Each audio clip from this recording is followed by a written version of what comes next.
Vamos lá, mais um encontro. Seguinte, falei bastante sobre programação do pensar, eu espero que eu tenha clareado a tua mente. E eu quero, no fundo, fazer você pensar no seguinte, ó, fazer você ter essa seguinte perspectiva. O maior sofrimento do ser humano, o sofrimento da alma, ele aparece porque a gente esquece de verdades fundamentais. A gente facilmente esquece das coisas que são mais essenciais do viver para a vida. Márcio, fala de maneira mais simples. Vou falar. Olha só, na língua árabe, a palavra ser humano, ela significa, ela é essa palavra aqui, ó, insan, que significa esquecimento, um ser que esquece. O ser humano, ele facilmente esquece verdades fundamentais. Você não vai esquecer de pegar seus filhos na escola. Você não vai esquecer de fazer a feira, você não vai esquecer de pagar seus boletos. Essas coisas do dia a dia, banais, a gente não esquece. Mas as coisas fundamentais, aquilo que traz sustentação para a nossa vida, a gente facilmente esquece. Tipo assim, quem eu sou? O que eu carrego? Para onde eu estou indo? Qual é o meu propósito? De onde eu vim? Para onde eu vou? Eu não quero entrar em coisas muito filosóficas aqui, porque não é esse o foco. Aqui não é uma plataforma de filosofia, é uma plataforma de neurociência e comportamento. Mas como a gente está lidando com o ser humano, não tem como a gente não falar disso. E quando a gente vai falar de programação do pensar, eu já trouxe para vocês o seguinte, que quanto mais próximo da realidade a minha programação mental do pensar, o meu mapa mental ele estar, quanto mais próximo da realidade ele estar, mais coerente vai ser o meu comportamento e mais próximo de ter sucesso emocional, paz interior, sucesso de relacionamento com pessoas, com família, com amigos e, naturalmente, dinheiro, bens, porque isso vem como consequência, mais próximo isso vai estar de mim, mais próximo isso vai estar da minha vida. Porque o meu comportamento ele reflete quem eu sou. Fechou? Então, para a gente entrar nessa seara de programação do pensar, não tem como eu não falar de uma linguagem que é uma linguagem simbólica. Não tem como a gente não falar disso. Existe uma linguagem que é a linguagem onde ela transcende o significado concreto. E eu vou explicar isso para vocês de uma maneira muito tranquila, com muita calma, para que vocês realmente tenham essa compreensão. Ter essa base é o que vai dar sustentação para que vocês entendam toda a trilha. Existe uma trilha, tá, que eu vou apresentar para vocês, que é a trilha da programação mental do pensar. Existe uma trilha. O que é essa trilha? É uma trilha de desenvolvimento psíquico. Ou seja, se você tem filhos ou sobrinhos, ou enfim, uma criança, com certeza você já viu uma criança, óbvio. Uma criancinha, a maneira como ela enxerga o mundo é uma maneira de criança. Quando chega a hora de se alimentar, vem comida para a mesa, mas a criança não faz ideia de como foi que aquela comida chegou ali. Ela não faz ideia de que o pai tem que se preocupar com o emprego, que tem que lidar com o chefe, que tem que fazer um trabalho para poder vir um dinheiro no final do mês, para poder ir na feira, comprar comida, para poder a comida aparecer na mesa dela. Ela não faz ideia disso, a criança só quer saber de brincar. Então a criança tem uma visão de mundo, que é uma visão de mundo de uma psique de criança. Mas essa psique, ela vai se desenvolvendo. O que é que faz a psique se desenvolver? A trilha da programação mental do pensar, que reflete o desenvolvimento da psique. Então, para você entender essa trilha, eu preciso te dar alguns fundamentos sobre o que é programação do pensar, que eu já trouxe no encontro anterior, e agora eu quero trazer esse pensamento aqui para vocês, que é a linguagem simbólica, que é o significado. Uma pessoa que ela olha para um rio, imagina uma pessoa andando e aí ela se depara com um rio na frente dela. Ela pode olhar para aquele rio e dizer, é um rio. É o rio onde a minha mãe lava roupa, é um rio onde eu tomo banho, é um rio onde eu brinco com meus amigos, é um rio onde eu me refresco. Ela pode olhar o rio com esse significado. Mas se ela olhar com mais cuidado, ela pode extrair mais informações disso aí. O que é o rio? O rio é realidade. Tá ali. Faz parte do mundo que a gente vive. Eu posso olhar com um olhar simples e pequeno e enxergar apenas a coisa material, como eu também posso extrair significados, que também fazem parte da realidade. Exemplo. Há muito tempo atrás, um filósofo chamado Heráclito, ele estava com os alunos dele, caminhando, e ele passou próximo de um rio. E ele ficou olhando para esse rio. E quando ele olhou com muita calma para esse rio, ele conseguiu extrair um outro significado. Não é só mais um rio onde lava roupa, onde toma banho. Naquele rio ele percebeu o seguinte: é impossível um ser humano tomar banho no mesmo rio 2 vezes. Márcio, como assim? As moléculas de água que estão passando ali, na hora que eu coloco a mão e tiro e coloco de novo, não é a mesma. Já são outras moléculas de água, já é outro rio. O rio, quando ele está fluindo, aquele rio que eu olho, quando eu pisco e olho novamente, já não é mais o mesmo rio. O rio Amazonas que eu estou vendo hoje, em 2024, se eu for lá para o rio Amazonas e olhar para o rio Amazonas, não é o mesmo rio Amazonas de 1000 anos atrás. É outro rio. Porque não são as mesmas águas, não são os mesmos peixes. Então, quando você olha com esse olhar, é um olhar que ele é mais profundo, mas ele também reflete a realidade. É uma realidade que é mais difícil de enxergar. Compreendeu? É como se, tipo assim, eu não esqueço de pagar o meu boleto, eu não esqueço de pegar minhas crianças na escola, eu não esqueço de fazer a feira. É a mesma coisa da pessoa que está olhando para o rio só com o mesmo olhar de, é o rio onde a minha mãe lava roupa, é o rio onde eu tomo banho, é o rio onde eu me refresco. Mas quando eu olho para as seguintes verdades que também fazem parte da realidade, como, por exemplo, o rio, tudo flui. É impossível um ser humano tomar banho no mesmo rio 2 vezes. Isso é tão real quanto eu ter que me perguntar quem eu sou, o que eu carrego, para onde eu estou indo. São verdades, são frações da realidade que me orientam.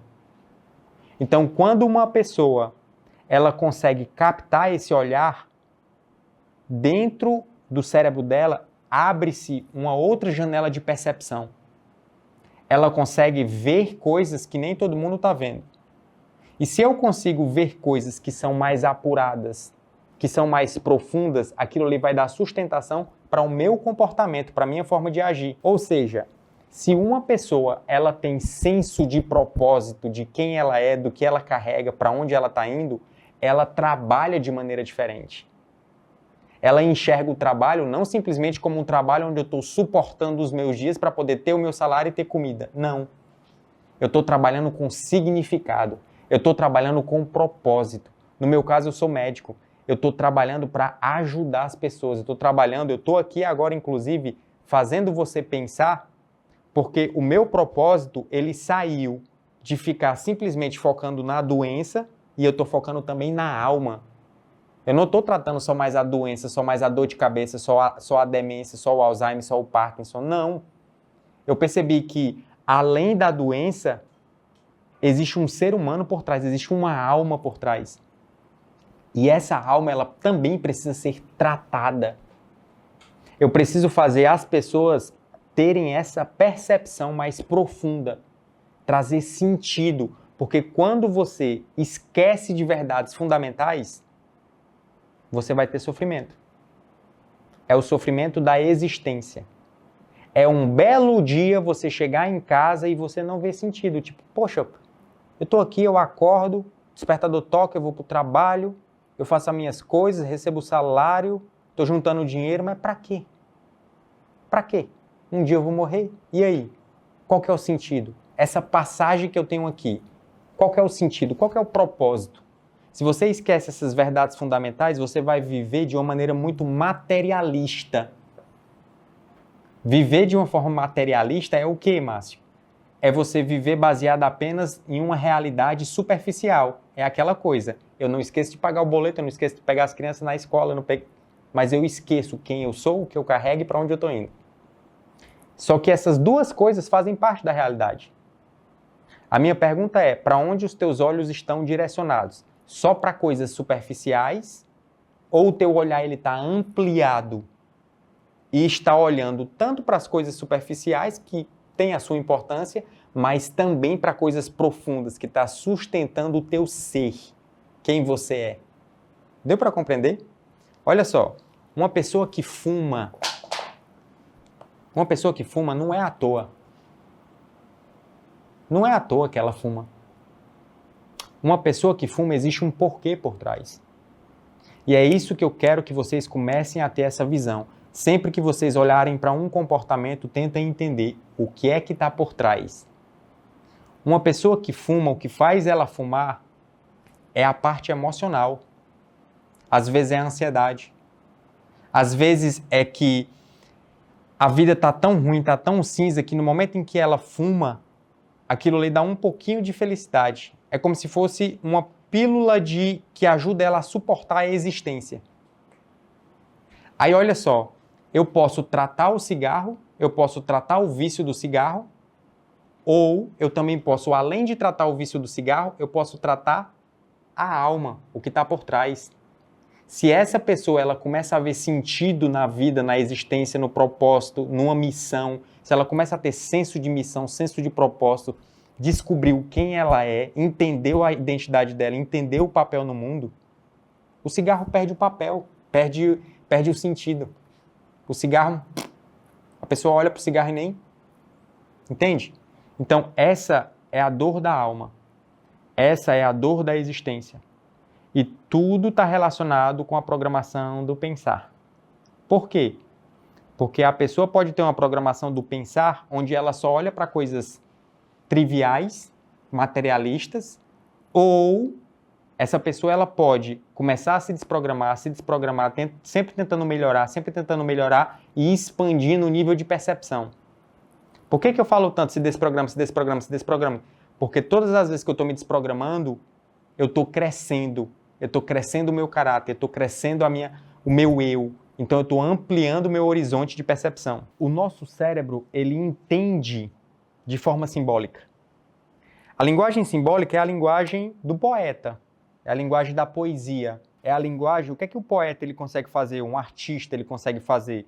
Ele consegue trazer um significado mais profundo em coisas que aparentemente são triviais. E o artista, ele faz isso exatamente para provocar a pessoa que está vendo a arte. Exatamente para lembrar as pessoas de coisas fundamentais que elas não deveriam esquecer. É isso que o artista faz, é isso que a arte faz. Então, a poesia, o artista, ele traz uma linguagem simbólica. Existe algo da neurociência que é mais didático do que realmente assim, tá? A coisa é um pouco mais complexa. Mas como é didático, eu vou falar para vocês terem essa percepção. Nós temos dois hemisférios, o hemisfério esquerdo e o direito. O esquerdo é o nosso hemisfério da linguagem, é o nosso hemisfério relacionado com a razão, com a coisa analítica, o cálculo, a coisa precisa. O hemisfério direito, claro, não é tão assim, tá? Não é preto no branco, mas só para você entender. O hemisfério direito, ele está mais relacionado com criatividade, ele está mais relacionado com a poesia, com a simbologia, com a linguagem simbólica.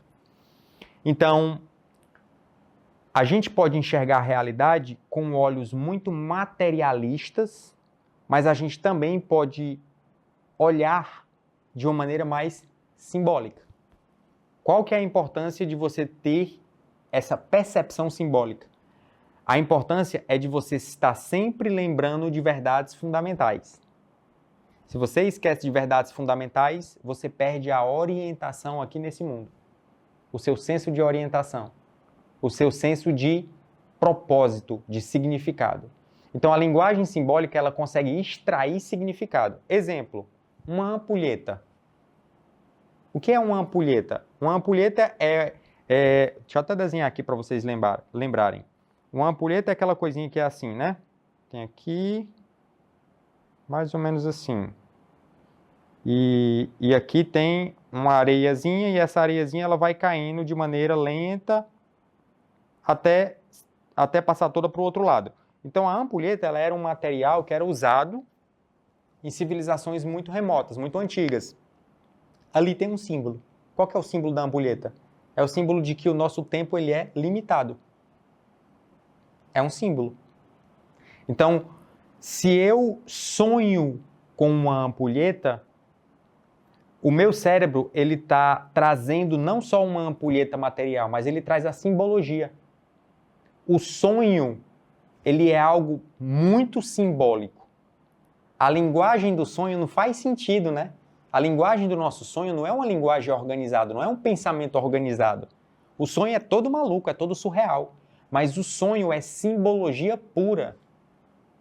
O meu cérebro, ele sabe o significado das coisas. Claro que isso vai depender do quão abertos estão os meus olhos.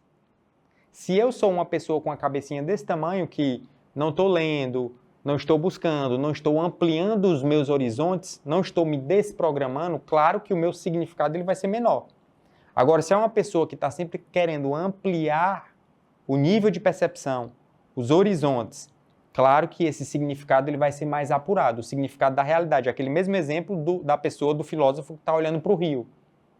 Ele pode olhar o rio de uma maneira materialista e pode olhar o rio de uma maneira mais profunda.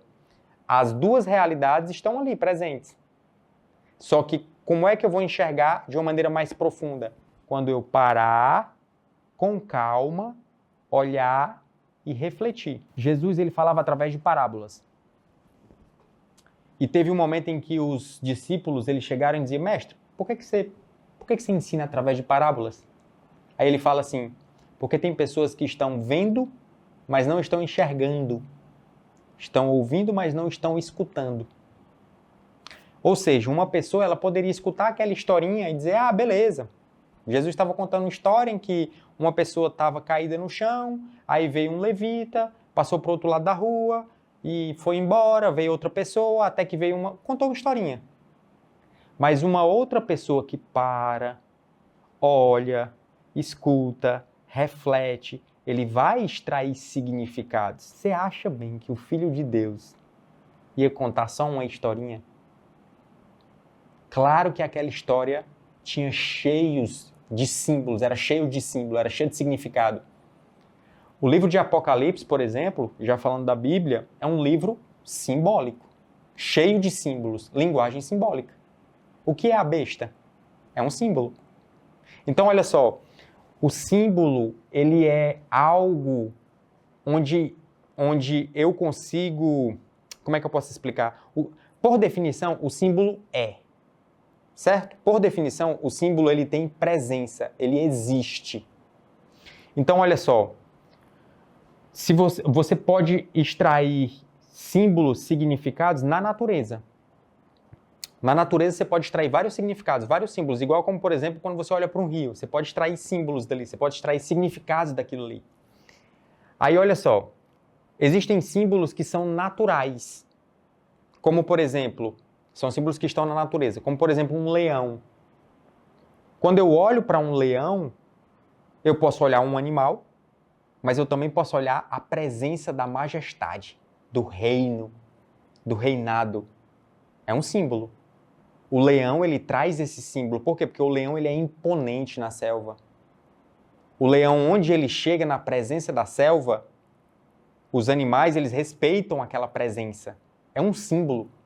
Tem um significado a mais. Então, se, por exemplo, eu trago a figura de um leão para você, e você olha a figura de um leão bem imponente olhando para você, você não vai olhar somente a figura de um animal da selva. Não.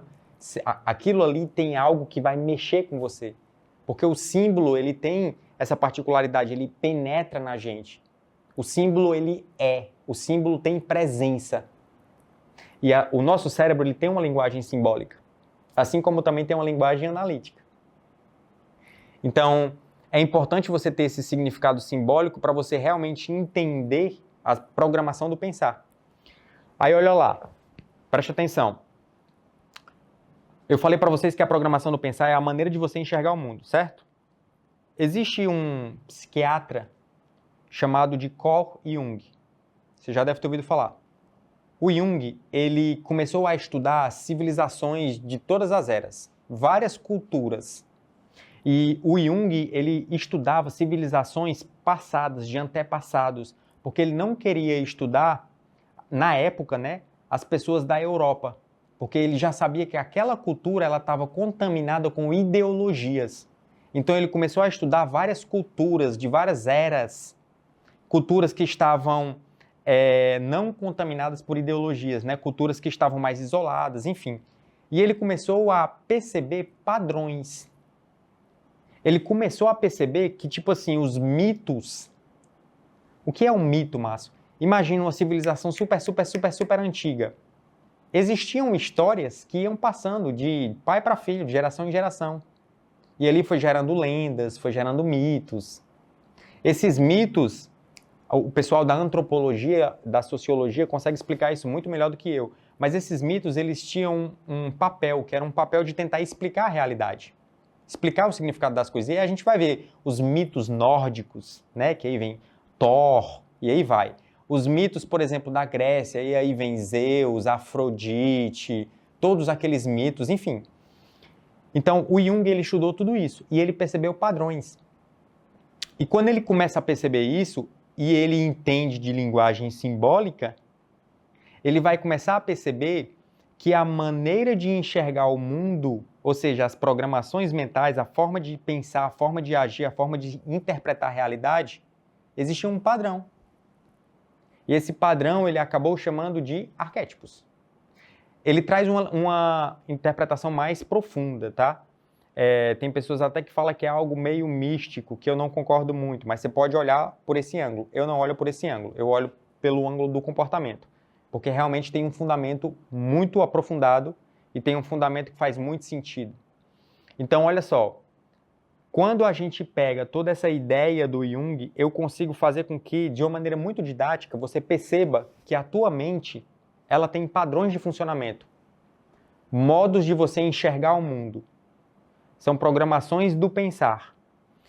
Então, olha só, de maneira muito simples, a maneira como uma criança ela enxerga a realidade é diferente do adulto, do pai dela, né? O pai dela enxerga problemas, o pai dela enxerga o que tem que fazer no outro dia, pagar os boletos e tudo. A criança não, a criança está preocupada em quê? Em brincar. No outro dia em abrir um presente, e brincar com os amiguinhos, brincar com os coleguinhas. A criança ela tem um modo de enxergar o mundo. Só que essa criança, essa psique, ela vai se desenvolver, não é assim? A nossa mente, a nossa psique, ela vai se desenvolvendo com o tempo. E quando a gente vai falar de programação mental do pensar, eu tenho que trazer para vocês a trilha da programação mental do pensar. Existe uma trilha de desenvolvimento, onde a nossa psique, ela vai se desenvolvendo. Essa trilha, ela passa por vários estágios e pegando toda a ideia, toda a teoria junguiana, eu consigo te mostrar de maneira muito didática que a gente tem 12 maneiras de enxergar o mundo, de enxergar a realidade. São 12 maneiras arquetípicas de enxergar e de interpretar a realidade. E essas 12 maneiras, elas se dispõem ao longo de uma trilha, que essa trilha, ela é uma trilha que, na verdade, ela não é em linha reta. Ela é uma trilha que, na verdade, ela funciona assim, ó. Ela é uma trilha em espiral. Que sempre são 12 formas. Essas 12 formas, elas vão evoluindo com o tempo. Tudo isso você vai aprender, e eu vou te explicar direitinho, no nosso encontro que a gente vai fazer sobre a trilha arquetípica de desenvolvimento da psique, que faz parte da programação do pensar. Eu estou simplesmente introduzindo aqui para vocês conceitos, ok? Então, a linguagem simbólica, ela é isso. A linguagem simbólica é quando eu consigo olhar para as coisas e extrair um significado além daquele significado palpável, material. Vou trazer aqui outro exemplo para vocês de linguagem simbólica. Há 2 dias eu tive um sonho. E esse sonho eu sonhei com esse meu relógio aqui. Eu sonhei que esse meu relógio ele tinha 2 camadas de proteção, como se fosse aquelas capinhas de celular. E eu sonhei que uma criancinha, ela ela pegava um parafuso e ela começava a arranhar o meu relógio. Eu poderia ter sonhado e no outro dia ter dito, eu tive esse sonho, beleza. Mas como eu estudo muito comportamento, como eu sei da linguagem simbólica, eu sei que existe um significado. Foi eu que sonhei. Então o sonho é como se fosse um pensamento meu. Só que é um pensamento que ele é mais profundo, ele vem lá do meu inconsciente. É diferente de eu ter um pensamento acordado. Quando eu tenho um pensamento acordado, existem defesas do meu ego, que a gente vai falando isso ao longo dos nossos encontros, tá? Mas a linguagem do sonho, ela é uma linguagem muito profunda, porque ela vem lá do meu inconsciente, lá das profundezas da minha psique. Quando eu acordei, a primeira coisa que eu fiz foi refletir sobre esse sonho. Qual é a linguagem simbólica de um relógio? Relógio é controle. Relógio, ele determina o tempo. E eu sou uma pessoa muito controladora. Eu estou me desprogramando, eu estou evoluindo, mas isso está enraizado em mim. Eu sou muito controlador, muito metódico. E eu sei que isso não é bom. Eu sei que eu preciso ter mais flexibilidade. Então, olha o significado do sonho. Eu já venho refletindo sobre isso, eu já venho trabalhando sobre isso, eu já venho trabalhando de que eu não posso, mas você não pode ser tão controlador. Larga o controle, tenha mais fé, deixa que Deus controla, solta o controle. Aí o que é que eu sonho? Eu sonho com uma criança pegando um relógio e riscando o relógio. Isso é simbólico. É como se o meu próprio cérebro estivesse confirmando os meus pensamentos. Entende? O relógio é um símbolo de controle. A criancinha vem e risca aquilo ali. Ou seja, é uma mensagem que o meu próprio eu está dizendo, larga o controle, deixa que Deus controla. O controle não está na tua mão, o controle está na mão de Deus. Isso é uma linguagem simbólica, mas por que foi que eu tive essa percepção? Porque eu consigo entender os símbolos. E é isso que eu quero que vocês entendam.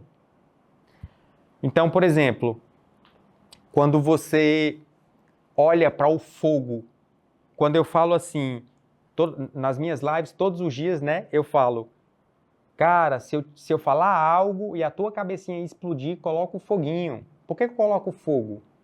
Porque o fogo, ele é um símbolo de transformação. O fogo é transformação. E o fogo, ele é insight. O fogo, claro que agora eu estou falando da nossa comunidade da desprogramação. O fogo, eu trouxe o símbolo do fogo como um insight. Sabe aquele momento em que eu trago uma informação para você e você, caramba, nossa, explodiu minha cabeça. Ou seja, fogo. Transformou. Naquele momento, uma pessoa te dá um conselho, sabe aquela coisa, inclusive isso é bíblico, uma palavra que rompe juntas e medulas. Uma palavra, às vezes, ela tem esse poder. Às vezes uma pessoa ela te dá um conselho e tu, caramba, nossa, tu muda. Ou seja, fogo. Fogo é transformação. Isso é símbolo. Então, nas lives, quando eu estou falando e eu falo algo e eu vejo que você colocou o fogo, o que é que você está me dizendo? Você está me dizendo que você teve um insight. É uma linguagem entre eu e vocês. Entendeu? Tudo isso é linguagem simbólica. Percebeu? Então, enxerguem as coisas de maneira mais profunda. Tentem enxergar a realidade com um olhar mais apurado. Abram os olhos da percepção. Teve um momento em que Jesus chega para Nicodemos e Nicodemos diz assim, mestre, como é que eu faço para ver o reino dos céus? Aí Jesus disse assim, você precisa nascer de novo. E ele ainda diz assim, em verdade, eu te digo, que aquele que não nascer de novo não poderá ver o reino dos céus. O que significa nascer de novo? Significa você sair do material, da materialidade. É você olhar a realidade com um olhar mais profundo. O nascer de novo é você olhar os seus defeitos. Enfim, tem uma coisa muito mais profunda por trás aqui, teológica, que eu não queria nem entrar nesse assunto. Mas o nascer de novo, ele é isso. É você, tipo assim, se eu não nascer de novo, eu vou continuar com os mesmos olhos. Eu vou continuar vendo a realidade da mesma maneira. Se eu nasço de novo, eu me desprogramo. Se eu nasço de novo, eu abri os olhos para uma nova percepção. Agora eu consigo ver o que eu não estava vendo. Agora eu consigo escutar o que eu não estava ouvindo. Ou seja, agora eu consigo extrair significado.